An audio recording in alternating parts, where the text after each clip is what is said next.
Hello সবাইকে, সবাই কেমন আছো? আশা করি সবাই খুব ভালো আছো। আমিও কিন্তু খুব ভালো আছি। তো তোমাদের সাথে শেয়ার করতে চলে আসলাম আজকে একটা বড়লোকি ফল। হ্যাঁ, এই হচ্ছে সেই ফল। আমি জানি তোমরা সবাই এই ফলটা চেনো, ড্র্যাগন ফ্রুটস। আমার এই ফলটার সাথে পরিচয় অনেক ছোটোবেলায়, কিন্তু এই ফলটার টেস্ট আমার না ছোটোবেলায় ভালো লাগতো, না আমার এই বড়োবেলায় মানে এখন দাঁড়িয়ে ভালো লাগে। আমি ছোটোবেলায় যখন টেস্ট করেছিলাম তখন ওর ভেতরটা ওই সাদা যেটা, ওইটা আমি টেস্ট করেছিলাম। লালটা আমি কোনোদিনই খাইনি, যেহেতু আমি ছোটো ছিলাম যখন, তখন আমার ধারণা ছিল হয়তো লালটা মিষ্টি হবে। আমি বাবাকে বলেওছি, বাবা বলতো যে দুটোরই একই টেস্ট। তো দেখি হ্যাঁ, আজকে আনার পরে যখন আমি টেস্ট করেছি তো টেস্ট সেম, আমার একটাও ভালো লাগেনি।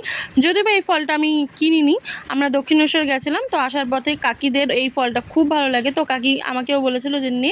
কাকি আমাকে তাই এটা কিনে দিয়েছিল।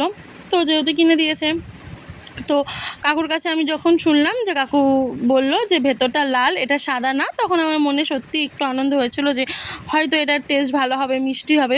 কারণ এর কালারটা সত্যি খুব সুন্দর, মানে কালারটা দেখলে তুমি ওর প্রেমে পড়তে বাধ্য। যাই হোক, তো ওটা কেটে কুটে নিয়ে আমি টেস্ট করার পর আমার রিয়াকশান সত্যি, মানে এর টেস্ট বলতে কিছু নেই, কিছু নেই। একে দেখতে এত সুন্দর, কিন্তু টেস্ট বলতে এর কিছু নেই।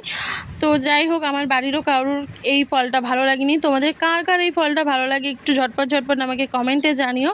তো আজকের মতন এ অবধি। এরকম আরও ভিডিও দেখতে চাইলে আমাকে ফলো করতে ভুলো না। তো চলো, টাটা আজকের মতন সকলকে।